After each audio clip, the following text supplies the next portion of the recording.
Llevo 3 meses viviendo una vida doble. En la superficie, soy Lucas, un administrativo que llega puntual a su oficina. Pero bajo el asfalto, en la línea azul del metro, soy un hombre que espera un milagro a las 8:15 de la mañana. Todo empezó con un reflejo en el cristal. Unos ojos grises, una chaqueta de cuero gastada y una presencia que hacía que el vagón más ruidoso del mundo se quedara en silencio para mí. Dicen que el metro es el lugar más anónimo de la ciudad, pero yo he descubierto que, entre el estruendo de los raíles y el olor a hierro, se puede forjar una conexión más fuerte que el acero. Lo que no sabía era que, tras meses de miradas prohibidas, el destino nos iba a encerrar en un espacio mucho más estrecho que aquel vagón, un lugar donde las palabras sobran y el deseo por fin tiene permiso para estallar. Hola a todos, familia. Bienvenidos a un nuevo relato en el canal. Hoy nos bajamos a las profundidades de la ciudad para vivir una historia de esas que ocurren cada día frente a nosotros, pero que pocos se atreven a contar. Una historia de encuentros silenciosos, de tensión acumulada y de ese momento en el que decides dejar de mirar para empezar a sentir. Antes de arrancar este viaje, quiero pediros algo. Dejadme en los comentarios desde qué ciudad o país estáis escuchando hoy esta historia. ¿Alguna vez os habéis enamorado de un extraño en el transporte público? Os leo a todos. Y ahora, ajustad el volumen, porque las puertas del metro están a punto de cerrarse. La rutina de Lucas era un reloj suizo. Café a las 7, ducha a las 7:20, y el descenso a la estación de Los Olivos exactamente a las 8:10. Para Lucas, el metro no era solo un medio de transporte. Era un teatro de sombras donde cientos de personas compartían soledades en silencio. Pero todo cambió el día que apareció él. Fue un martes de lluvia. El vagón número 4 iba especialmente lleno. Lucas estaba apoyado contra la puerta de cristal, mirando su propio reflejo cansado, cuando el tren frenó bruscamente en la estación central. Entre la marea de gente que subía, apareció una figura que desentonaba con el resto. Era un hombre que aparentaba unos 45 años. Vestía una chaqueta de cuero marrón que parecía haber vivido 1000 tormentas, unos vaqueros oscuros y unas botas de trabajo que conservaban un rastro de polvo de obra. Tenía el cabello corto, salpicado de algunas canas en las sienes, y una barba de 3 días que le daba un aire rudo, casi peligroso. Pero fueron sus ojos lo que detuvo el mundo de Lucas. Unos ojos grises, profundos, que parecían cansados de mirar pero con ganas de ver algo real. Ese hombre, a quien Lucas bautizó mentalmente como el arquitecto por los planos que a veces asomaban de su mochila de cuero, se colocó justo enfrente de él. La distancia era mínima. El metro arrancó con una sacudida, y por un segundo, sus hombros chocaron. «Perdona», dijo el hombre. Su voz era un barítono profundo, una vibración que Lucas sintió más en el pecho que en los oídos. «No pasa nada», murmuró Lucas, sintiendo que el rostro le ardía. Ese fue el primer contacto. Un choque fortuito en un vagón atestado. Pero a partir de ese día, el trayecto de 20 minutos se convirtió en el centro de la existencia de Lucas. Pasaron las semanas. El ritual se repetía cada mañana. Lucas subía en su parada y él ya estaba allí, o subía 2 paradas después. Siempre en el vagón 4. Siempre cerca de la puerta. Se estableció entre ellos un lenguaje que no necesitaba cuerdas vocales. El arquitecto, que Lucas descubrió después que se llamaba Marcos por una acreditación que vio en su mochila, siempre le buscaba con la mirada al entrar. No era una mirada agresiva, sino una de reconocimiento, una de esas que dicen, «Tú también estás aquí. Yo también te veo». Lucas, de 29 años, era lo opuesto a Marcos. Delgado, de rasgos finos, con sus manos de oficina siempre impecables y sus camisas bien planchadas. Representaba la delicadeza frente a la rudeza de aquel hombre que olía a tabaco rubio, a lluvia y a esa esencia puramente masculina de quien trabaja con las manos. La tensión en el vagón empezó a crecer de forma insoportable. Había mañanas en las que el metro iba tan lleno que sus cuerpos quedaban pegados. Lucas sentía el calor que emanaba de la chaqueta de cuero de Marcos. Podía ver el vello canoso de sus antebrazos cuando se agarraba a la barra superior, revelando una fuerza que a Lucas le hacía temblar las rodillas. Marcos, por su parte, aprovechaba cada frenazo para inclinarse imperceptiblemente hacia Lucas, dejando que su aliento rozara la frente del joven. Era un juego de voyeurismo compartido bajo la luz fluorescente del metro. «Hoy vas tarde», le dijo Marcos un viernes, rompiendo el silencio tras un mes de miradas. Lucas se sobresaltó. Era la primera vez que hablaban de verdad. «¿Cómo lo sabes?», preguntó Lucas, intentando que la voz no le temblara. Marcos esbozó una sonrisa ladeada, una mueca ruda pero extrañamente tierna. «Llevo meses calculando los segundos que tardas en aparecer por esa puerta. Hoy el reloj de la estación marcaba las 8:17. Has perdido 2 minutos». El corazón de Lucas dio un vuelco. Aquel hombre rudo, aquel desconocido imponente, también contaba los minutos. La conexión ya no era solo una fantasía de Lucas, era mutua. «El café se me ha resistido hoy», bromeó Lucas, sintiéndose de repente más valiente.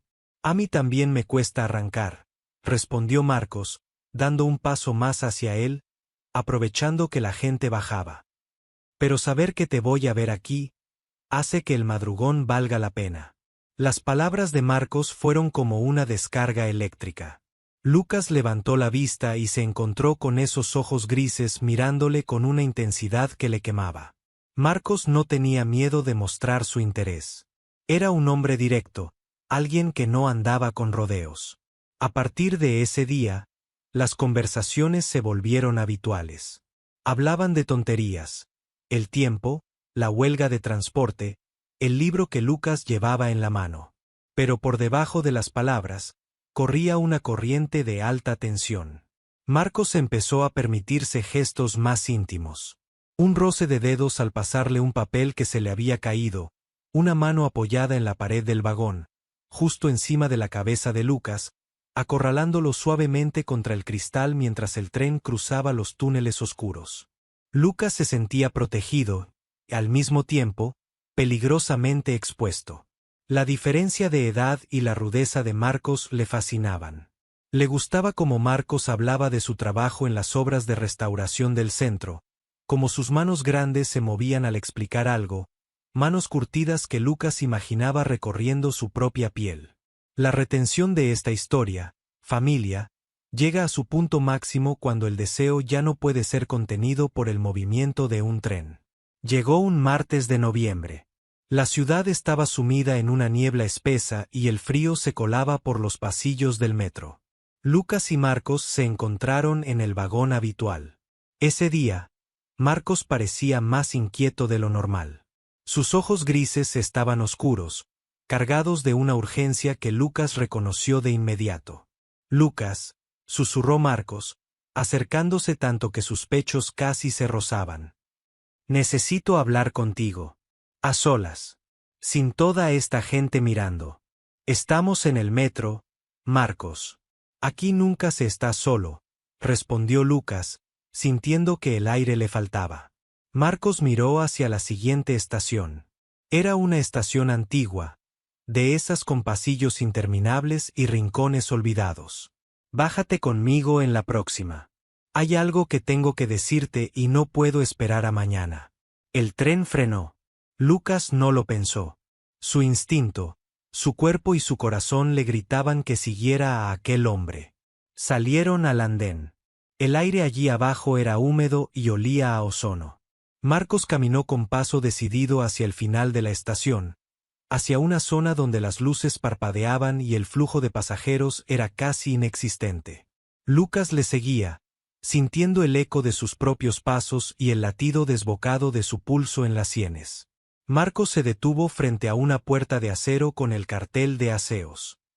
Era un lugar apartado, silencioso, alejado del bullicio de los torniquetes. Marcos entró primero.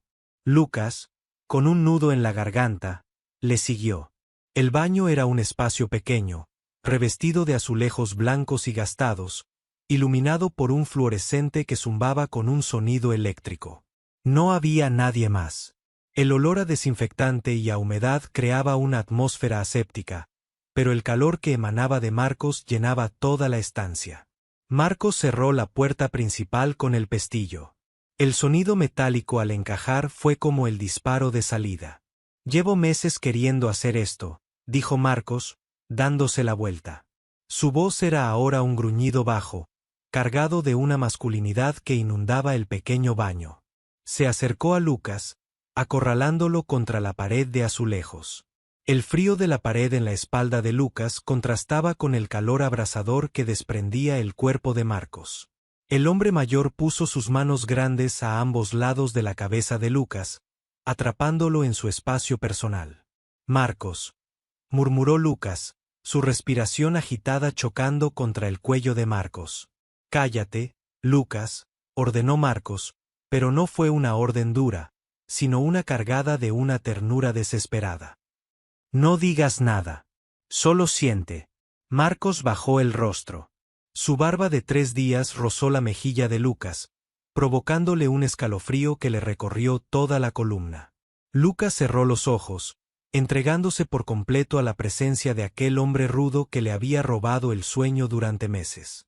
Podían oír el eco lejano de un tren pasando por las vías superiores, una vibración sorda que hacía temblar los azulejos.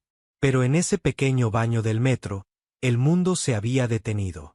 Marcos tomó el rostro de Lucas con una de sus manos, una mano que se sentía inmensa y cálida, y con el pulgar acarició su labio inferior. «He soñado con este momento en cada trayecto, en cada túnel oscuro», susurró Marcos contra los labios de Lucas. Y entonces, el espacio desapareció. Marcos acortó la distancia y sus labios se encontraron por primera vez. Fue un beso que sabía a espera, a metal y a una urgencia acumulada durante meses de anonimato.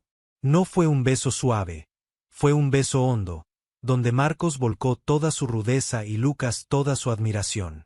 La lengua de Marcos reclamó la de Lucas con una posesión que hizo que el joven soltara un gemido ahogado contra su boca. Lucas enredó sus manos en la chaqueta de cuero de Marcos, tirando de él, queriendo fundirse con ese pecho ancho y sólido. Marcos, por su parte, pegó su cuerpo al de Lucas, levantándolo ligeramente del suelo para que sus muslos chocaran. El contacto físico bajo la luz blanca del baño era eléctrico, una explosión de sensaciones que Lucas nunca había experimentado. Se separaron solo unos milímetros, jadeando, con los labios rojos y la mirada nublada por la pasión. «Dios, Lucas», gruñó Marcos, apoyando su frente contra la del joven. «Eres incluso mejor de lo que imaginaba en mis sueños». Lucas no podía hablar. Solo podía sentir el calor de Marcos, el roce de su barba y la seguridad de sus brazos rodeándole. Estaban en un baño sucio de una estación de metro, rodeados de sombras y ruido, pero para ellos, aquel era el lugar más hermoso del mundo. Pero justo cuando Lucas iba a rodear el cuello de Marcos para besarle de nuevo, un ruido en el pasillo exterior los puso en alerta. Alguien intentaba abrir la puerta principal del baño. El pomo de la puerta de acero crujió de nuevo. Fue un sonido seco, metálico, que resonó en las paredes de azulejos como un disparo.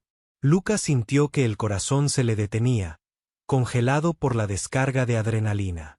Marcos, sin soltarle, reaccionó con la agilidad de un animal acostumbrado a los reflejos rápidos. Colocó una mano sobre la boca de Lucas, no para silenciarlo, sino para transmitirle una calma absoluta a través del calor de su palma. Se quedaron inmóviles, como estatuas de sal bajo la luz parpadeante del fluorescente. Fuera, alguien refunfuñó algo ininteligible, dio un último empujón frustrado a la puerta y el eco de unos pasos alejándose acabó por fundirse con el zumbido eléctrico del baño. Solo cuando el silencio volvió a ser el dueño de la estancia, Marcos retiró la mano. Lucas tomó una bocanada de aire, dándose cuenta de que había estado conteniendo la respiración. Sus miradas se cruzaron de nuevo, pero algo había cambiado. El velo del anonimato se había rasgado para siempre. «Casi nos pillan», susurró Lucas, su voz aún temblorosa, cargada de una mezcla de miedo y una excitación que no podía ocultar. Marcos soltó una risotada baja, un sonido gutural que le vibró en el pecho. Sus manos seguían apoyadas en la pared, a ambos lados de Lucas, manteniéndolo en su territorio personal. El riesgo es lo que hace que la sangre corra, Lucas, dijo Marcos, acercando su rostro de nuevo. Su barba de 3 días rozó la frente del joven. Pero tienes razón. Este no es lugar para nosotros.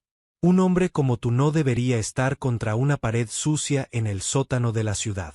No me importa el lugar, Marcos. Me importas tú, respondió Lucas con una honestidad que le sorprendió a él mismo. Marcos le miró con una intensidad nueva. Pasó su pulgar por la mejilla de Lucas, limpiando una gota de sudor que resbalaba por su sien. La rudeza de su tacto era, paradójicamente, el consuelo más grande que Lucas había sentido nunca. Llevo 20 años trabajando en las entrañas de esta ciudad, confesó Marcos, su voz volviéndose más íntima. He levantado vigas, he picado piedra y he visto a miles de personas pasar frente a mí sin dejar rastro. Pero tú eres diferente. Cada mañana, cuando te veía entrar en el vagón con esa mirada limpia y tu café en la mano, sentía que el aire volvía a ser puro por un momento. No quería acercarme porque, bueno, mírame. Soy un tipo rudo, lleno de cicatrices y con las manos manchadas de obra. Pensé que te asustaría. Lucas tomó las manos de Marcos. Eran manos grandes, pesadas, con la piel endurecida por el esfuerzo y las uñas marcadas por el trabajo honesto. Las llevó a su rostro, cerrando los ojos al sentir el aroma a cuero y tabaco que emanaba de ellas. Lo que me asusta es la vida vacía que tenía antes de encontrarte en ese vagón, murmuró Lucas. Tu rudeza es lo que me mantiene anclado, Marcos. No cambies nada. Marcos no pudo contenerse. Volvió a besar a Lucas, pero esta vez fue un beso más lento, más exploratorio. Un beso que no buscaba la urgencia de antes, sino la promesa de algo que estaba empezando a echar raíces. La lengua de Marcos trazó el contorno de los labios de Lucas con una delicadeza que contrastaba con su apariencia imponente. Lucas se entregó por completo, rodeando el cuello de Marcos con sus brazos, hundiendo sus dedos en el cabello canoso de su nuca, sintiendo la solidez de aquel hombre como su única tabla de salvación.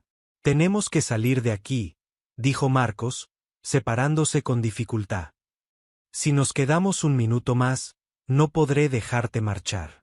Y tengo que entrar a la obra en media hora. Salieron del baño con precaución. El pasillo de la estación estaba desierto, iluminado por luces de vapor de sodio que daban a todo un tono anaranjado y nostálgico. Caminaron por el andén, manteniendo una distancia prudencial, pero sus sombras se entrelazaban sobre los azulejos de la pared como si tuvieran vida propia. Llegaron a la salida de la estación. La ciudad les recibió con una lluvia fina que empezaba a caer sobre el asfalto. El ruido del tráfico y el ajetreo de la gente era un recordatorio brutal de que el mundo seguía girando, a pesar de que para ellos el tiempo se había detenido bajo tierra. Tengo que ir hacia el norte, dijo Marcos, señalando una zona en construcción donde las grúas se alzaban como esqueletos gigantes contra el cielo gris. ¿Y tú? Mi oficina está en la dirección opuesta, respondió Lucas, sintiendo una punzada de tristeza al pensar en las horas de separación que les esperaban. Marcos se acercó un poco, aprovechando la sombra de un soportal. Metió la mano en el bolsillo de su chaqueta de cuero y sacó un trozo de papel arrugado y un lápiz de carpintero. Escribió algo con trazos rápidos y se lo tendió a Lucas. Es mi número personal, dijo Marcos. No suelo dárselo a nadie. Llámame cuando salgas. Quiero llevarte a un sitio. Mi sitio.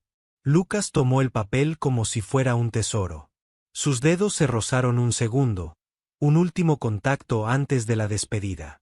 Te llamaré, Marcos. Lo prometo. Lucas vio cómo Marcos se alejaba, con su paso firme y sus hombros anchos desapareciendo entre la bruma de la ciudad.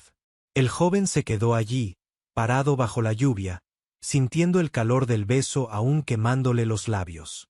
El día de oficina fue un borrón. No podía concentrarse en los informes ni en las llamadas. Su mente seguía en el vagón 4, en el baño del metro, en la fuerza de los brazos de Marcos. Esa tarde, a las 6 en punto, Lucas salió de la oficina. El cielo ya estaba oscuro. Con el corazón latiéndole con fuerza, marcó el número del papel. ¿Lucas? La voz de Marcos sonó al otro lado, más profunda si cabe a través del auricular. Soy yo. He salido ya. Te espero en la boca de metro de la calle Mayor. No tardes. Cuando Lucas llegó, Marcos ya estaba allí. No llevaba la mochila de la mañana. Solo su chaqueta de cuero y una mirada de determinación. Sin decir nada, le tomó de la mano. Era la primera vez que se tocaban en público, a la vista de todos, pero a Marcos no parecía importarle. Su mano era un ancla de seguridad para Lucas. Caminaron hacia una zona de almacenes antiguos, cerca del río. Era un lugar silencioso, donde las farolas estaban más separadas y los edificios tenían ese aire industrial y rudo que tanto encajaba con la personalidad de Marcos. Se detuvieron frente a un gran portón de metal oxidado. Marcos sacó un manojo de llaves y abrió una pequeña puerta lateral. «Es mi taller», explicó Marcos. «Aquí paso las noches cuando no puedo dormir. Es mi refugio». El interior olía a serrín, a metal frío y a barniz. Era un espacio inmenso, lleno de maderas nobles, herramientas colgadas con un orden militar y un banco de trabajo central que era el alma del lugar. La luz de un solo foco industrial iluminaba la estancia, creando un círculo de claridad en medio de la penumbra. Marcos cerró la puerta y echó el cerrojo. El silencio se volvió absoluto, solo roto por el sonido de la lluvia golpeando el techo de chapa. «Aquí nadie nos molestará», dijo Marcos, quitándose la chaqueta de cuero y dejándola sobre un montón de vigas. Bajo la chaqueta, Marcos llevaba una camiseta negra de tirantes que dejaba al descubierto sus brazos poderosos, cubiertos de vello oscuro y cicatrices de años de esfuerzo. La luz resaltaba cada músculo, cada fibra de aquel hombre que parecía tallado en la misma madera que trabajaba. Lucas tragó saliva, sintiéndose de repente muy pequeño en aquel entorno tan masculino y rudo. Es increíble, Marcos», murmuró Lucas, recorriendo el taller con la mirada. Marcos se acercó a él. Sus pasos resonaban en el suelo de cemento. Se detuvo a escasos centímetros de Lucas, rodeándolo con su presencia. «He pasado muchas noches aquí pensando en ti, Lucas», confesó Marcos, su voz bajando a un susurro que hizo que a Lucas se le erizara la piel. «Imaginando cómo sería tenerte en este taller, lejos del metro, lejos de todo». Marcos tomó a Lucas por la cintura y lo sentó sobre el banco de trabajo. La madera estaba fría, pero el contacto de las manos de Marcos en sus caderas era puro fuego. Marcos se colocó entre las piernas de Lucas, obligándole a rodear su cintura con ellas. El contraste entre la ropa impecable de Lucas y la piel curtida de Marcos bajo la luz industrial era una imagen de una belleza cruda. «Marcos, empezó Lucas, pero las palabras se perdieron cuando Marcos apoyó su frente contra la suya. «No hables, Lucas. Solo siente la madera, siente el calor. Siente que hoy el vagón 4 por fin se ha detenido». Marcos empezó a besar el cuello de Lucas, con una lentitud tortuosa. Sus labios se demoraban en la piel suave del joven, mientras su barba de 3 días provocaba un rastro de electricidad a su paso. Las manos de Marcos subieron por la espalda de Lucas, bajo su camisa, sintiendo la tersura de su piel. Lucas soltó un jadeo, inclinando la cabeza hacia atrás, entregándose al dominio de aquel hombre rudo que le estaba redescubriendo el mundo. La tensión en el taller era casi física. El olor a serrín y sudor honesto se mezclaba con el deseo que saturaba el aire. Marcos levantó la vista y miró a Lucas a los ojos. Había una promesa en su mirada, una profundidad que iba más allá de un simple encuentro fortuito. «Eres mío, Lucas», susurró Marcos, su voz vibrando contra los labios del joven. «Al menos por esta noche, el mundo exterior no existe. Lucas rodeó el cuello de Marcos con sus brazos, atrayéndolo hacia él con una fuerza que no sabía que poseía. Sus pechos chocaron, el corazón de Marcos latiendo con la fuerza de un motor diésel contra el pecho de Lucas.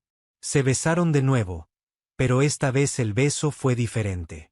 Fue un beso de posesión, de reconocimiento, de dos almas que se habían encontrado en la oscuridad de los túneles y que por fin habían visto la luz. En aquel taller rodeado de herramientas y madera, el pasajero del vagón 4 dejó de ser un extraño para convertirse en el dueño de cada latido de Lucas.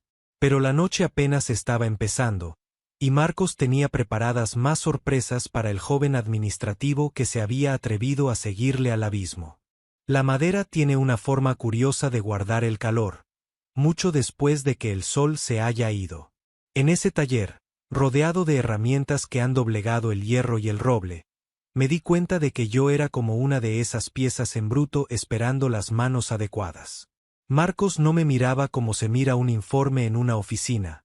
Me miraba como el artesano que descubre una veta preciosa en medio de la corteza rugosa. En la penumbra de aquel refugio industrial, el estruendo del metro se convirtió en un eco lejano, y el roce de su piel contra la mía empezó a escribir un guión que ninguno de los dos se atrevió a imaginar en el vagón 4. Porque cuando un hombre rudo decide ser tierno, el mundo entero se detiene para observar la colisión.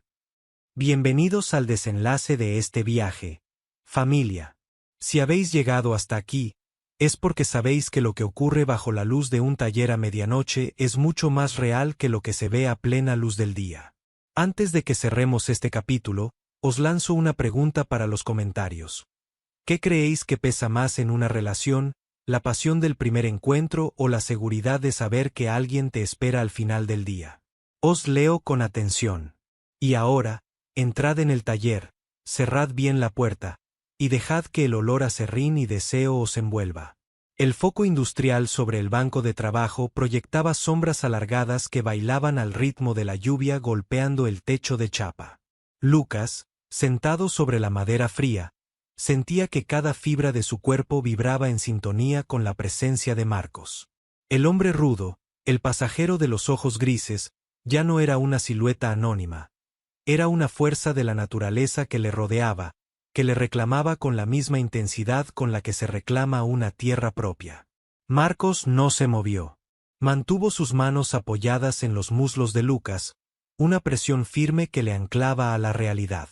Sus dedos, marcados por años de cicatrices y esfuerzo, se hundían levemente en la tela del pantalón de Lucas, un gesto de posesión que hacía que el joven se sintiera, por primera vez en su vida, exactamente donde debía estar. A veces, susurró Marcos, su voz resonando en el silencio del taller como un trueno lejano. Paso horas aquí solo, dando forma a cosas que la gente tira a la basura. Veo belleza en el metal oxidado, en la madera que otros creen muerta. Pero cuando te vi a ti, Lucas, vi algo que no necesitaba ser arreglado. Solo necesitaba ser visto. De verdad. Lucas bajó la vista hacia las manos de Marcos. Levantó una de las suyas y la colocó sobre la del hombre mayor. El contraste era casi poético, la piel tersa y clara de Lucas sobre los nudillos anchos y curtidos de Marcos. Tú me has visto más que nadie en toda mi vida, respondió Lucas, con un hilo de voz. En ese metro, rodeado de miles de personas, yo solo existía cuando tus ojos se cruzaban con los míos. Marcos soltó un suspiro pesado y se inclinó hacia adelante, hundiendo su rostro en el hueco del cuello de Lucas. El joven sintió el roce de la barba de 3 días, una sensación áspera y masculina que le provocó un escalofrío eléctrico. El olor de Marcos era embriagador, una mezcla de tabaco rubio, madera de cedro y ese aroma a hombre maduro que ha pasado el día bajo el sol y el esfuerzo. Era un olor honesto, sin artificios, que Lucas aspiró con desesperación. Las manos de Marcos subieron por la espalda de Lucas, metiéndose por debajo de su camisa. El contacto de las palmas callosas contra la piel suave de la espalda de Lucas fue como tocar un cable de alta tensión. Lucas soltó un gemido sordo, echando la cabeza hacia atrás, dejando que Marcos explorara su cuello con labios hambrientos. «Eres tan suave, Lucas», gruñó Marcos contra su piel. Me da miedo romperte con estas manos de obrero. No me vas a romper, Marcos. Me estás despertando, susurró Lucas, rodeando con sus brazos los hombros anchos de Marcos, sintiendo la potencia de sus deltoides bajo la camiseta de tirantes. Marcos levantó la cabeza y le miró a los ojos. En el gris de sus pupilas ya no había fatiga, sino un fuego líquido, una determinación que no admitía dudas. Tomó a Lucas por la nuca, sus dedos enredándose en su cabello, y le atrajo para un beso que fue una declaración de guerra contra la soledad. No fue un beso de oficina, no fue un beso de película romántica. Fue un beso de taller, rudo, cargado de la urgencia de quien ha pasado demasiado tiempo esperando en un andén vacío. Lucas sintió que se derretía contra él. El banco de trabajo, las herramientas, el serrín, todo desapareció. Solo existía el calor de Marcos, el roce de sus cuerpos y esa sensación de que, en ese espacio cerrado y secreto, las reglas del mundo exterior no tenían validez. Marcos alzó a Lucas del banco de trabajo como si no pesara nada, demostrando esa fuerza física que Lucas tanto había admirado desde la distancia. Le llevó hacia una zona del taller donde descansaban varios rollos de tela gruesa y mantas que Marcos utilizaba para proteger los muebles delicados.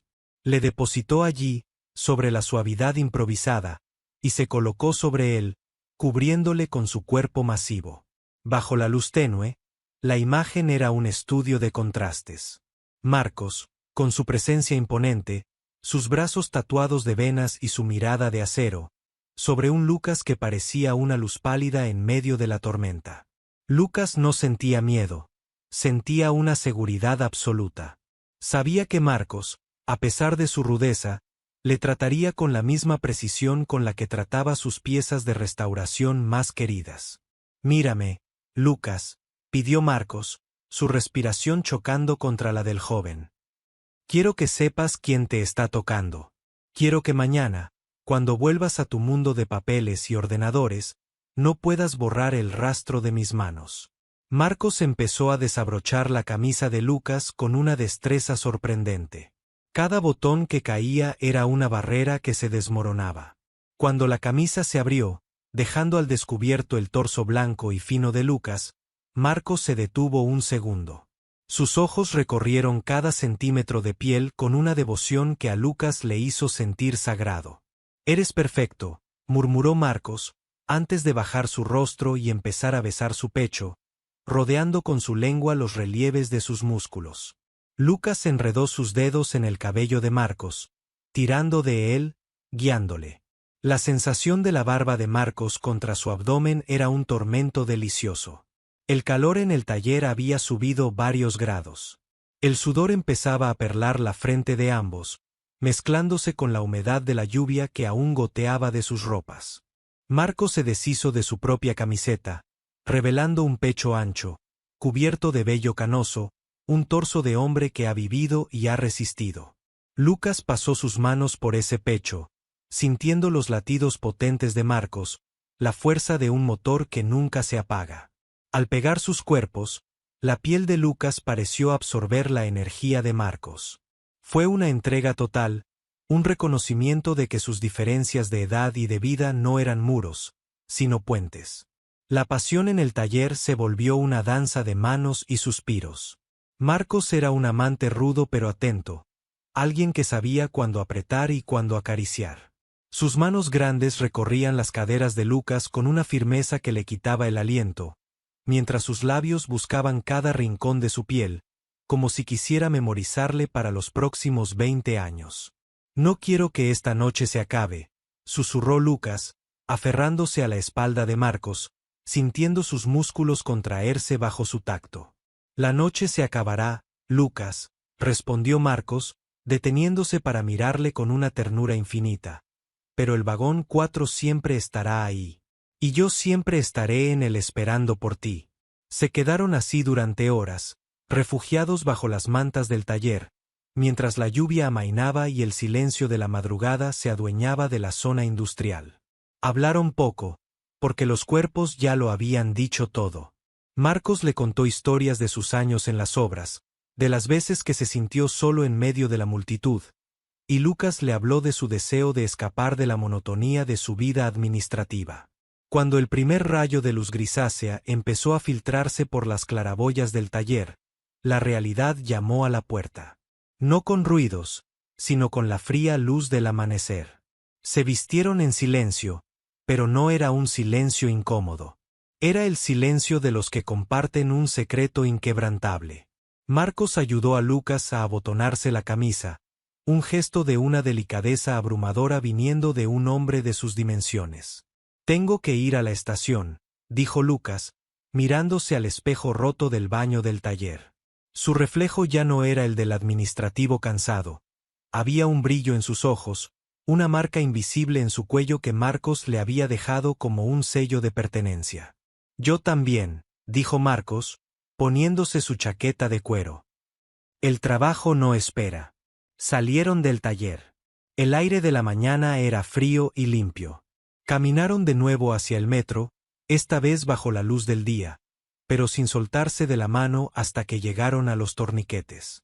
«¿Vagón 4?» preguntó Lucas con una sonrisa. «Vagón 4», confirmó Marcos, dándole un apretón final antes de que Lucas pasara el abono.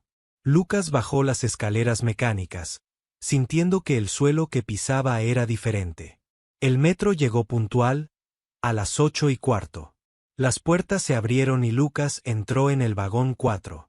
Había la gente de siempre, el ruido de siempre, el olor a hierro de siempre. Pero allí, apoyado contra la barra de siempre, estaba Marcos. Se miraron. No se hablaron.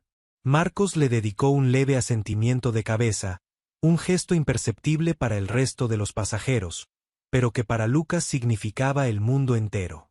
En medio de la multitud anónima, bajo la luz fluorescente del metro, Lucas y Marcos compartían un universo que nadie más podía ver. El viaje continuó, estación tras estación. Pero Lucas ya no miraba su propio reflejo en el cristal. Miraba a Marcos.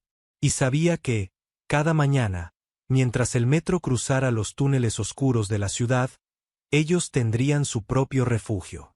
Un refugio de metal y piel, de rudeza y ternura, que nació un martes de lluvia en el vagón número 4. He pasado 30 inviernos en esta montaña, convencido de que el hielo me había acorazado el pecho para siempre. A mis 64 años, los pinos y el aullido del viento eran mi única familia, y la soledad, una elección que llevaba como una medalla. Creía que conocía todos los tipos de frío que existen, hasta que lo vi a él tiritando en el umbral de mi puerta, con los labios morados y la vida escapándosele por segundos. Lo que empezó como un rescate desesperado en medio de la peor ventisca de la década, terminó convirtiendo mi pequeña cabaña de madera en un horno de verdades ocultas. Porque cuando la nieve aísla el mundo, solo te queda el instinto. Y mi instinto me gritaba que la única forma de salvar a aquel muchacho era quemarme con él. Hola a todos, fieles compañeros de ruta. Bienvenidos a una nueva historia en el canal. Hoy nos abrigamos bien porque subimos a las cumbres más altas, a un lugar donde el silencio pesa y las pasiones se desatan cuando no queda otra salida. Antes de encender la chimenea de esta historia, quiero pediros algo. ¿Desde qué lugar del mundo me estáis escuchando hoy? ¿Hace frío o calor donde estáis? Dejádmelo en los comentarios, me encanta saber hasta dónde llegan nuestras voces. Y ahora, servíos una buena taza de café caliente, cerrad los ojos y escuchad cómo el viento empieza a golpear contra la madera. El refugio del Pico Negro no aparecía en los mapas turísticos. Era una construcción robusta de piedra y troncos de pino oscuro, aferrada a la ladera de la montaña a más de 2000 metros de altitud. No había lujos, ni señal de teléfono, ni carreteras asfaltadas. Solo un camino forestal que la nieve se encargaba de borrar desde noviembre hasta abril. Allí arriba, la autoridad absoluta la tenía Alonso. A sus 64 años, Alonso era un hombre tallado por la intemperie. Era el guarda forestal de la reserva, un tipo de complexión ancha, espaldas macizas y una barba gris, áspera y descuidada, que le daba un aire de lobo solitario. Sus manos, siempre envueltas en guantes de cuero desgastado o agrietadas por el frío, eran tan duras como la corteza de los árboles que protegía. Alonso no hablaba mucho, no lo necesitaba. Había dejado la civilización 30 años atrás, huyendo de una sociedad que nunca entendió a los hombres como él, hombres que amaban en silencio y que preferían el castigo de la montaña al castigo de las miradas ajenas. Aquel viernes de enero, el cielo amaneció con un tono plomizo y amenazador. El barómetro de la pared de la cabaña había caído en picado, anunciando lo que los lugareños del valle llamaban la tormenta del siglo. Alonso aseguró los postigos, acumuló leña junto a la estufa de hierro colado y se preparó para pasar 3 días completamente aislado del mundo. Eran las 7 de la tarde y la oscuridad ya era total.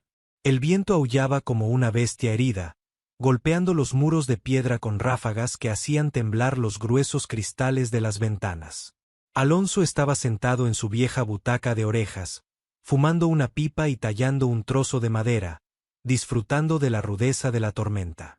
Entonces, un sonido hueco rompió la monotonía del vendaval. Pon, pon, pon. Alonso se quedó inmóvil. El cuchillo de talla se detuvo en el aire. Escuchó con atención, pensando que tal vez era una rama golpeando el tejado. Pon, pon. Esta vez fue más débil, pero inconfundible. Alguien estaba golpeando la puerta principal. El viejo guarda se levantó de un salto, frunciendo el ceño poblado de canas. A esa altitud y con esa ventisca, estar fuera equivalía a una sentencia de muerte. Quitó el grueso cerrojo de hierro y tiró de la pesada puerta de roble hacia adentro, luchando contra la fuerza del viento que amenazó con arrancársela de las manos. Una ráfaga de nieve en polvo le golpeó el rostro. Y allí, cayendo literalmente hacia el interior de la cabaña, apareció la figura de un hombre joven. Alonso lo agarró por los hombros antes de que su rostro golpeara contra el suelo de madera. Con un esfuerzo titánico, arrastró el cuerpo hacia adentro y empujó la puerta con la bota hasta lograr cerrarla y echar el cerrojo de nuevo. El silencio relativo del interior volvió a adueñarse de la cabaña, roto solo por la respiración entrecortada y agónica del forastero.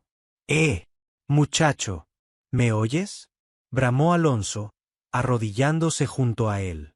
El joven debía tener poco más de 30 años. Llevaba una chaqueta técnica de montaña que claramente no era suficiente para aquel temporal, pantalones impermeables cubiertos de hielo y una mochila que parecía pesar más que él mismo.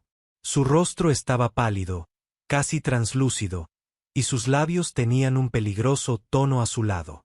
Sus ojos, de un verde oscuro y profundo, se abrieron a medias, mirando a Alonso con una mezcla de terror y alivio. Me he perdido, la carretera, el coche. Intentó balbucear el joven, pero sus dientes castañeteaban con tanta violencia que no pudo articular la frase completa. El frío extremo lo tenía al borde del colapso. No hables. Guarda fuerzas, ordenó Alonso con su voz de trueno profundo. Sin perder un segundo, el viejo guarda levantó al muchacho en brazos. A pesar de sus 64 años, Alonso tenía la fuerza de un oso pardo. El joven no era pequeño, pero la desesperación y la inercia del rescate hicieron que Alonso lo cargara hasta la alfombra de piel de oveja que descansaba justo frente a la estufa de hierro colado. El fuego rugía en el interior de la estufa, pero la temperatura del cuerpo del muchacho era crítica. Alonso sabía de sobra cómo actuar ante una hipotermia severa. Sabía que el calor ambiental no era suficiente cuando el hielo se había metido en los huesos. Me llamo Mateo, susurró el chico, tiritando espasmódicamente sobre la alfombra. Yo soy Alonso. Estás en el refugio forestal, Mateo. Estás a salvo, pero si no te quito esta ropa mojada ahora mismo, no llegarás a ver el amanecer. Alonso no esperó permiso. Se arrodilló junto a Mateo y empezó a despojarle de sus capas protectoras. La chaqueta estaba rígida por el hielo. Las manos inmensas y callosas del guarda se movieron con una precisión y una rapidez sorprendentes, desabrochando cremalleras bloqueadas por la nieve. El contraste entre ambos hombres era absoluto. Mientras Alonso desprendía un calor rudo, Vestido con su recia camisa de franela a cuadros oscuros y oliendo a humo de leña y resina de pino, Mateo era la vulnerabilidad personificada. Cuando Alonso le quitó el jersey de lana húmedo y la camiseta térmica que se le había pegado a la piel, el torso desnudo de Mateo quedó al descubierto bajo la cálida luz anaranjada del fuego. El viejo guarda contuvo la respiración durante un microsegundo. Mateo tenía un cuerpo esculpido, fibroso pero de líneas suaves, y su piel clara estaba salpicada de escalofríos incontrolables. A pesar de la gravedad de la situación, o tal vez a causa de la crudeza del momento, Alonso sintió un impacto directo en el estómago. Llevaba años sin ver el cuerpo desnudo de otro hombre tan cerca, y menos el de uno que desprendiera esa mezcla de fragilidad y belleza. «Tienes la piel helada, muchacho», gruñó Alonso, intentando ocultar el repentino nerviosismo en su tono de voz. «Tengo que devolverte la circulación antes de que la sangre se espese. Va a doler un poco». Mateo asintió débilmente, cerrando los ojos. Ese fue el instante en el que la cabaña, perdida en el fin del mundo, se transformó en una trampa de intimidad. Alonso se frotó sus propias manos gruesas y calientes, y las posó sobre los brazos desnudos de Mateo. El chico soltó un pequeño jadeo ante el choque térmico. Las palmas ásperas del guarda, curtidas por el trabajo de la madera, comenzaron a frotar enérgicamente los bíceps y los antebrazos del joven, creando una fricción vital. El contacto físico, en el silencio del refugio, resonaba de una forma atronadora. Alonso masajeaba los brazos, subiendo hasta los hombros tensos del muchacho. Sentía los músculos de Mateo bajo sus dedos rudos, sentía como el pulso del chico empezaba a acelerarse, no solo por el retorno del calor, sino por algo más. Mateo abrió los ojos. Desde su posición, tumbado en la alfombra, miró directamente al rostro de su salvador. Vio la barba gris, las arrugas profundas alrededor de los ojos concentrados de Alonso, la mandíbula apretada del veterano. Sintió el peso y el calor de esas manos masivas sobre su piel expuesta. En medio de aquel frío mortal, las manos de Alonso eran el hogar más seguro que Mateo había conocido jamás. «Tus manos», murmuró Mateo, su voz aún débil pero con un matiz diferente, menos asustada y más observadora. «Queman». Alonso detuvo el masaje por un segundo, sus manos aún reposando sobre los hombros desnudos del joven. Se miraron. La luz de las llamas bailaba sobre sus rostros. Alonso era plenamente consciente de lo cerca que estaba, de cómo su propia respiración agitada chocaba contra el rostro de Mateo. El olor del muchacho, una mezcla de ozono de la tormenta, sudor frío y una colonia suave y juvenil, invadió las fosas nasales del guarda. El viejo lobo solitario sintió pánico. No pánico por la tormenta, sino por el deseo, antiguo e implacable, que acababa de despertar en su interior como un gigante que sale de su letargo. «El calor es lo único que te mantendrá con vida hoy», respondió Alonso, con la voz más ronca de lo habitual, retirando las manos con cierta brusquedad.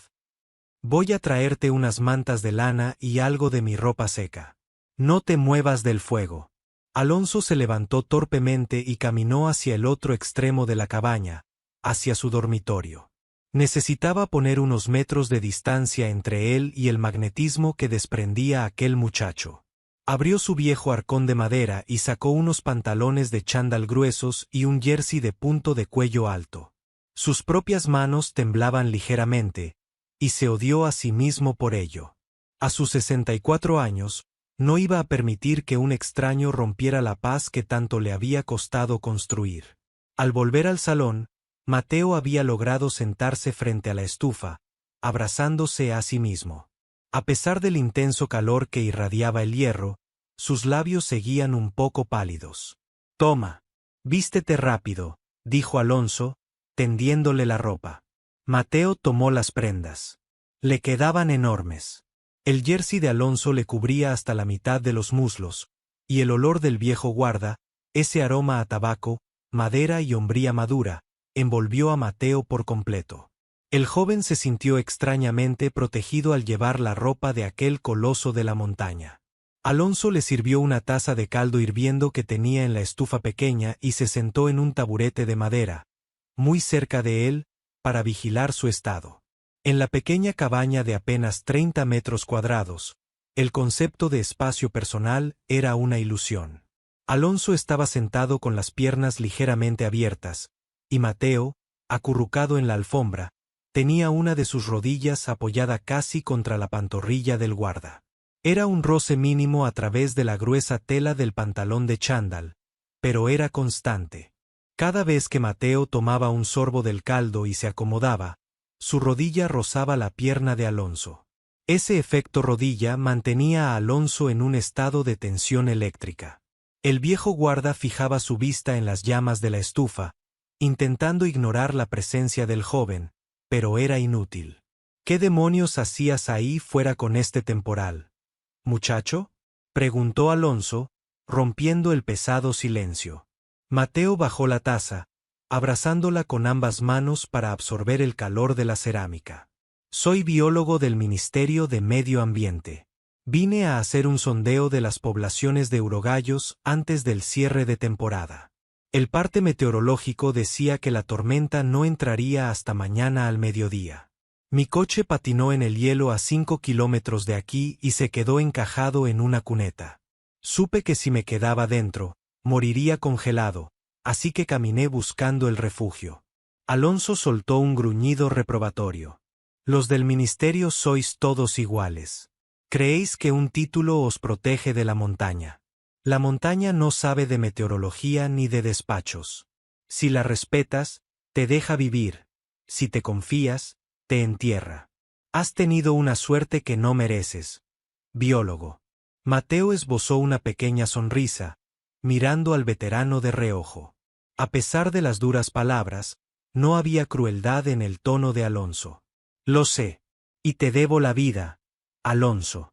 No sé cómo podré agradecértelo. Alonso se removió en su taburete. Sus ojos grises se clavaron en los del muchacho. No me debes nada. Mañana, si la tormenta amaina, llamaremos con la radio de emergencia para que vengan a buscarte. Hasta entonces, mi único trabajo es evitar que te congeles. De repente, como si la montaña quisiera burlarse de la falsa seguridad del guarda, las dos bombillas amarillentas que iluminaban el refugio parpadearon violentamente. Un segundo después, se apagaron por completo. El zumbido constante del pequeño generador diésel que había en el cobertizo exterior se ahogó en un gemido mecánico hasta morir del todo. La oscuridad inundó la cabaña, dejando a ambos hombres iluminados únicamente por el resplandor anaranjado y oscilante de la estufa de leña. El viento, fuera, pareció intensificar su rugido, golpeando las paredes de madera con furia. «Maldita sea», murmuró Alonso, levantándose rápidamente en la penumbra. «El hielo debe de haber bloqueado la entrada de aire del generador, o el gasoil se ha congelado en los tubos. ¿Puedes salir a arreglarlo?», preguntó Mateo, y su voz delató un hilo de miedo. La oscuridad absoluta de la alta montaña es aterradora para quien no está acostumbrado. Alonso se acercó a la pequeña ventana, rascó el hielo que se formaba en el cristal interior y miró hacia la tormenta. Todo era un torbellino blanco y furioso. Imposible. Con estos vientos de más de 100 kilómetros por hora y la visibilidad a cero, salir al cobertizo es un suicidio. Nos hemos quedado sin electricidad. La temperatura en la cabaña dependía de la estufa, pero el generador alimentaba un pequeño calefactor que mantenía el calor en el dormitorio trasero y evitaba que el frío calara por las paredes de madera. Sin él, el aislamiento se vería comprometido en cuestión de horas.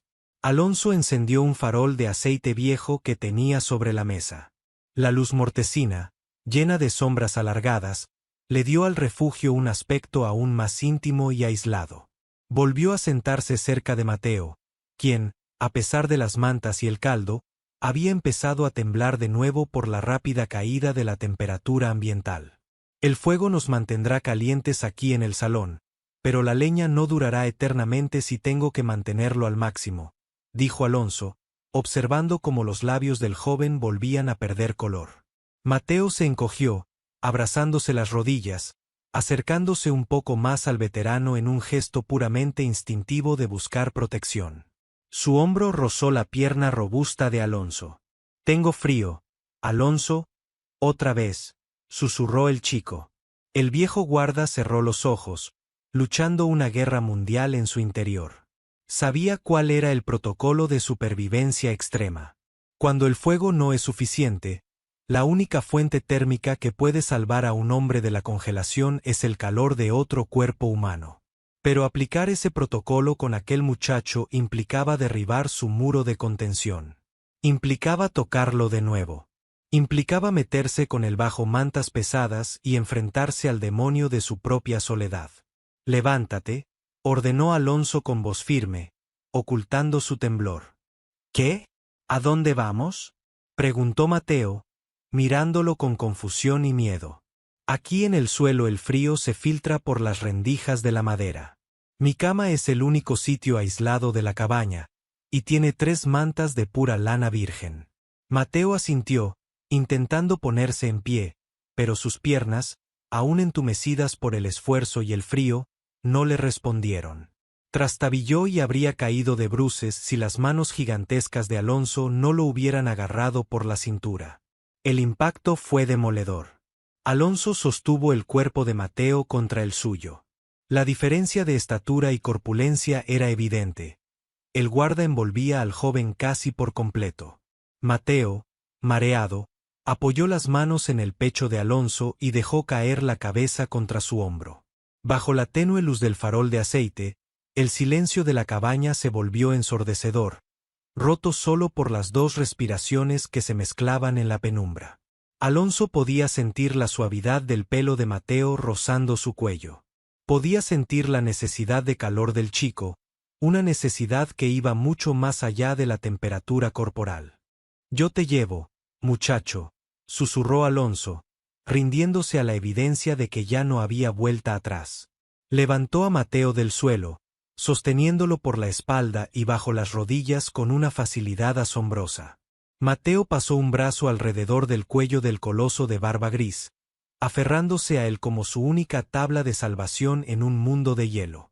Mientras Alonso caminaba los escasos pasos hacia la pequeña habitación trasera, sumida en las sombras, supo con certeza que aquella noche iba a fundir los 30 años de invierno que llevaba incrustados en el alma. El dormitorio de Alonso era un santuario de austeridad.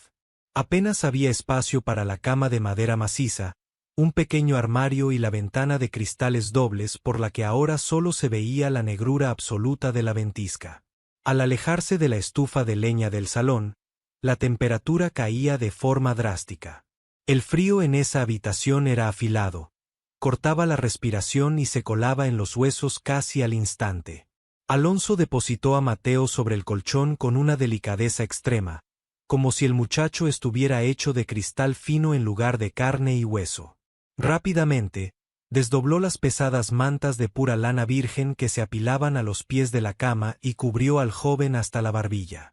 Bajo la tenue luz anaranjada que lograba colarse desde el salón, Alonso vio cómo Mateo se encogía en posición fetal, temblando con una violencia que hacía crujir el somier de madera. La ropa de chándal que le había prestado no era suficiente. El frío se había instalado en el núcleo del cuerpo del biólogo, y las mantas, por muy gruesas que fueran, solo conservan el calor que el cuerpo genera. Si el cuerpo no genera calor, la lana es inútil. Alonso se quedó de pie junto a la cama, sintiendo que el corazón le latía en la base de la garganta. Era el momento de la verdad. Durante 30 años, aquella cama había sido el refugio de su más estricta soledad. Nadie, absolutamente nadie, había cruzado el umbral de esa habitación. Era su fortaleza, su lugar de castigo voluntario. Y ahora, las leyes no escritas de la montaña le exigían compartirlas si quería salvar una vida. Alonso. La voz de Mateo fue apenas un hilo de sonido quebrado, un ruego involuntario en medio de la oscuridad. El viejo guarda no lo dudó más. Se sentó en el borde de la cama, desabrochó con rapidez sus botas de montaña y las dejó caer al suelo con 2 ruidos sordos. Se quitó los pesados calcetines de lana y se deshizo de su cinturón.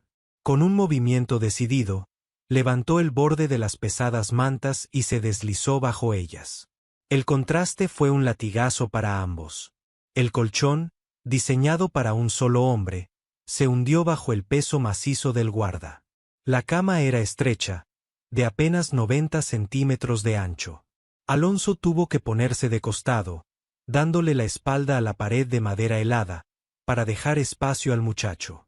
«Acércate a mí, Mateo», ordenó Alonso, su voz sonando como un trueno sordo, amortiguada por la pesadez de las mantas.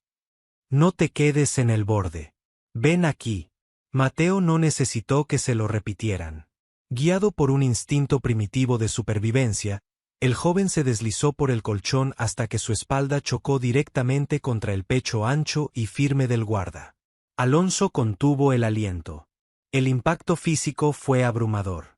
A pesar del jersey y el pantalón grueso que Mateo llevaba puestos, el muchacho estaba congelado. Era como abrazar un bloque de hielo. Alonso, en cambio, era un horno humano. El calor que irradiaba su cuerpo grande y musculoso, curtido por décadas de trabajo físico, envolvió a Mateo casi de inmediato. El viejo guarda pasó su brazo izquierdo por debajo de la cabeza de Mateo, a modo de almohada, y con el brazo derecho rodeó la cintura del joven, atrayéndolo aún más hacia él. Lo encerró en un abrazo total, aplastando el cuerpo tembloroso contra el suyo, intentando transferirle hasta el último grado de temperatura que poseía. «Dios, estás ardiendo», susurró Mateo, cerrando los ojos con fuerza. Un suspiro largo y trémulo escapó de sus labios cuando el calor de Alonso empezó a penetrar sus músculos agarrotados. «Tranquilo, ya ha pasado lo peor», le susurró Alonso al oído. El aliento del veterano chocó contra la nuca de Mateo, provocándole un estremecimiento que esta vez no tuvo nada que ver con el frío. En la oscuridad total de la habitación, envueltos por el olor a lana, a madera de cedro y a la masculinidad pura del guarda, los sentidos se agudizaron hasta límites insospechados. El silencio de la cabaña solo era roto por el rugido de la ventisca azotando la ventana y el sonido de sus dos respiraciones mezclándose. Alonso, que al principio mantenía su cuerpo rígido para no invadir más espacio del estrictamente necesario para la supervivencia, empezó a sentir como el temblor de Mateo iba disminuyendo poco a poco. A medida que el chico se relajaba, su cuerpo se iba amoldando a la anatomía de Alonso de una forma que a este último le resultó peligrosamente natural. La cadera de Mateo encajaba a la perfección contra la pelvis de Alonso. La espalda del joven subía y bajaba al ritmo acompasado del pecho macizo del guarda. Era una coreografía silenciosa, íntima, devastadora para un hombre que creía haber olvidado lo que se sentía al sostener a alguien en la oscuridad. Pasaron unos 20 minutos, o tal vez horas. Bajo esas mantas, el tiempo carecía de significado. El hielo finalmente abandonó el cuerpo de Mateo. Sus músculos se destensaron. Pero ninguno de los dos hizo el menor ademán de separarse. Alonso seguía con el brazo fuertemente aferrado a la cintura de Mateo. Sus dedos gruesos y callosos descansaban sobre el vientre del muchacho. Sintió el impulso de retirarlos, de darse la vuelta y darle la espalda ahora que el peligro de congelación había pasado, pero una fuerza invisible se lo impedía. Sentía terror de que, si lo soltaba, Mateo se desvaneciera como un espejismo creado por la tormenta. De pronto, Mateo movió su mano en la oscuridad. Buscó a tientas sobre su propio estómago hasta encontrar la mano inmensa de Alonso. El toque fue suave, casi vacilante. Los dedos finos y largos del biólogo trazaron las venas gruesas del dorso de la mano del guarda, recorriendo los nudillos ásperos, las cicatrices viejas que contaban historias de madera y hachas. Alonso se quedó paralizado. No retiró la mano, pero tampoco se atrevió a corresponder a la caricia. «Me ha salvado la vida», dijo Mateo, rompiendo el silencio. Su voz ya no temblaba, sonaba profunda, madura y cargada de una emoción cruda. «Es mi trabajo», respondió Alonso, aferrándose a su rol de guardabosques rudo y pragmático para no desmoronarse. «Cualquiera lo habría hecho». «No. Cualquiera habría llamado a emergencias y me habría dejado temblando en el suelo frente a la estufa por miedo a esto. Mateo apretó suavemente la mano de Alonso, entrelazando sus dedos limpios con los dedos manchados del hombre mayor. Tú no tuviste miedo de tocarme. Y ahora no quiero que me sueltes. Alonso cerró los ojos con fuerza en la penumbra. El corazón le martilleaba contra las costillas con una furia de 1000 demonios. No sabes lo que dices, muchacho. El cansancio y el susto te confunden. Solo estás buscando seguridad. Soy biólogo, Alonso. Me paso la vida analizando los instintos de los animales. Sé perfectamente diferenciar el instinto de supervivencia del deseo. La voz de Mateo adquirió un tono firme, despojado de cualquier duda. Llevo horas mirándote, viéndote cortar leña, viéndote prepararme el caldo, viéndote dudar antes de meterte en esta cama. He visto el miedo en tus ojos, pero no a la tormenta. Te tienes miedo a ti mismo. Alonso sintió que el muro de piedra que había construido alrededor de su corazón durante 3 décadas empezaba a resquebrajarse con un sonido ensordecedor. Tengo 64 años, Mateo. Mírame bien cuando haya luz. Tengo la cara surcada como la corteza de un roble. Huelo a humo y a encierro. Tú eres joven, tienes una vida entera ahí abajo en la ciudad. Un mundo brillante que yo no entiendo ni quiero entender. No juegues con un viejo que lleva demasiado tiempo solo. Las quemaduras del hielo duelen, pero las de la soledad matan despacio. Mateo no respondió con palabras. Con un movimiento fluido, impulsado por una valentía repentina, el joven se dio la vuelta bajo las pesadas mantas. El colchón crujió. Ahora, Mateo y Alonso estaban frente a frente. El espacio era tan diminuto que sus narices casi se rozaban. Compartían el mismo aire denso y caliente que se había acumulado bajo la lana. Alonso podía sentir la respiración agitada del muchacho acariciándole el rostro. Mateo deslizó una de sus manos por el brazo macizo de Alonso, subiendo por su hombro ancho hasta llegar a su rostro. Las yemas de los dedos de Mateo se hundieron en la barba gris y áspera del guarda, trazando la línea de su mandíbula fuerte, recorriendo la mejilla curtida. Era una exploración lenta, reverencial, como la de un ciego que descubre la obra de arte más hermosa del mundo. Yo no veo a un viejo, susurró Mateo, acercando sus labios a escasos milímetros de los de Alonso.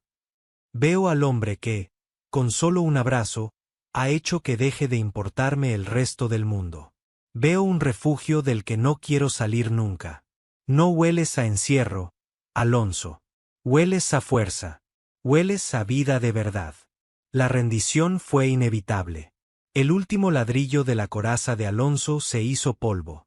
Guiado por una fuerza que iba mucho más allá de la razón, Alonso levantó su mano libre y la posó en la nuca de Mateo.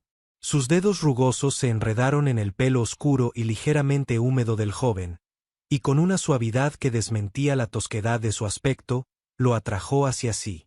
El beso nació de la oscuridad más absoluta, pero fue como si un relámpago iluminara la cabaña por completo. No hubo timidez ni torpeza. Los labios de Alonso se apoderaron de los de Mateo con un hambre antigua, una urgencia desesperada acumulada tras 30 años de ayuno voluntario. Fue un beso profundo, rudo, cargado de la soledad de la montaña, que sabía a humo de pipa y a necesidad cruda. Mateo respondió con una fiereza igual de intensa, abriendo los labios para recibir todo lo que el hombre mayor tenía para darle, aferrándose con ambas manos a los hombros anchos de la camisa de franela del guarda, como si quisiera fundirse con él a través de la tela. Las mantas se movieron mientras sus cuerpos se buscaban, chocando en la estrechez del colchón. Alonso aplastó su pecho contra el de Mateo, sintiendo el latido sincronizado de sus corazones. La rodilla de Mateo se entrelazó con las gruesas piernas de Alonso, eliminando cualquier milímetro de separación que pudiera existir entre ellos.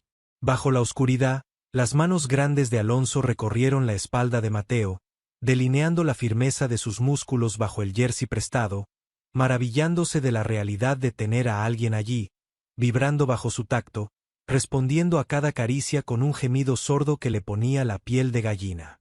Alonso lo besó en el cuello, en la línea de la mandíbula, aspirando desesperadamente su olor a juventud, mientras Mateo tiraba suavemente de la barba gris del guarda, buscando de nuevo su boca para perderse en otro beso aún más profundo. En aquella habitación, mientras la peor tormenta del siglo destrozaba los árboles del exterior con ráfagas huracanadas, dos hombres que creían estar perdidos acababan de encontrarse en el epicentro de un incendio imposible de apagar. La noche transcurrió ajena al reloj. El frío, que antes amenazaba con la muerte, ahora era la excusa perfecta para no separar sus cuerpos ni un instante. Alonso y Mateo se quedaron dormidos horas después, abrazados en un nudo de piernas y brazos, compartiendo no solo el calor corporal, sino la certeza abrumadora de que sus vidas acababan de cambiar para siempre. Alonso se durmió con el rostro hundido en el cuello del joven, respirando tranquilo, sin que el peso de la montaña le oprimiera el pecho por primera vez en 3 décadas.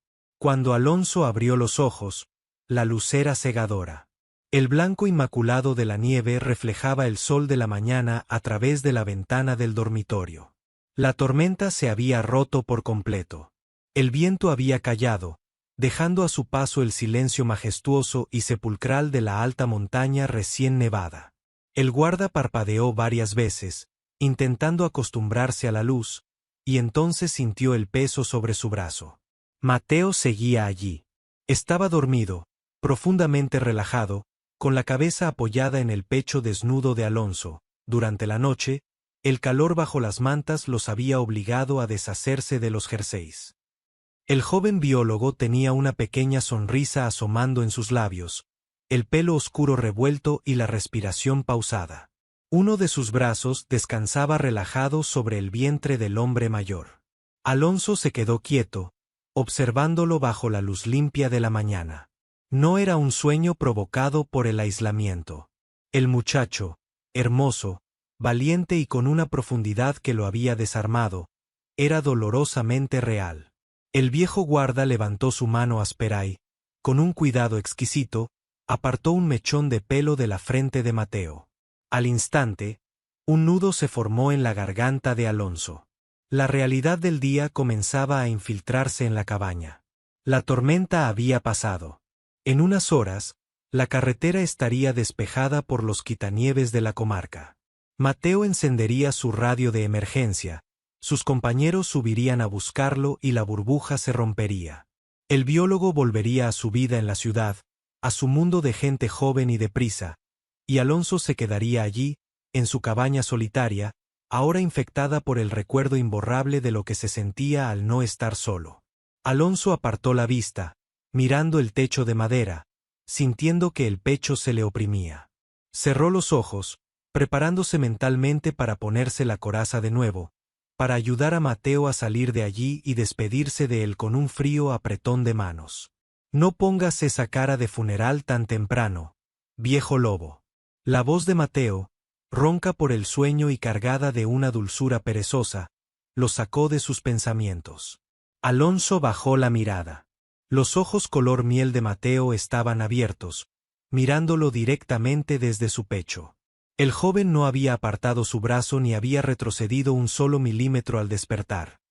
De hecho, frotó ligeramente su mejilla contra el vello canoso del pecho del guarda, buscando más acomodo. La tormenta ha pasado, dijo Alonso, forzando un tono neutral que le costó horrores. Supongo que querrás avisar a los tuyos. Deben de estar dándote por muerto. En un rato encenderé la radio de onda corta del salón. Mateo se apoyó sobre un codo, quedando a la altura del rostro de Alonso. Las mantas resbalaron por su espalda, dejando sus hombros desnudos al aire frío de la habitación. No pareció importarle. Trazó con su índice la cicatriz que Alonso tenía bajo la clavícula, un gesto tan íntimo que desarmó al veterano de nuevo. ¿Tienes prisa por echarme, Alonso?, preguntó Mateo, arqueando una ceja, con una sonrisa juguetona que no ocultaba la seriedad del fondo de sus ojos. Es tu vida, muchacho.